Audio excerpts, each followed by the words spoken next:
اگر گھر میں بھائی بہن زیادہ ہوں تو کیا بہن کی شادی کرنا پہلے ضروری ہے؟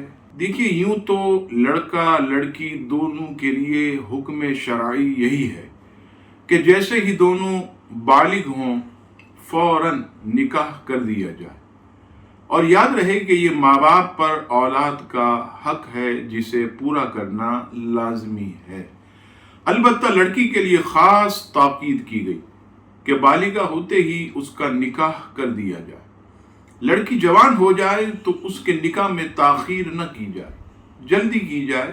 اس لیے ہمارے معاشرے میں بہنوں کی پہلے شادی کرتے ہیں تاکہ وہ اپنی صحیح عمر میں اپنے گھر کی ہو جائیں، اور یہ بھی خاص طور پر دیکھا گیا کہ جب لڑکی کے نکاح میں تاخیر کی جاتی ہے تو عمر اس کی گزر جاتی ہے، جب پھر عمر ڈھل جائے تو پھر نکاح میں بہت پریشانی ہوتی ہے، اور بعض لڑکیوں کے رشتے آنا بھی بند ہو جاتے ہیں۔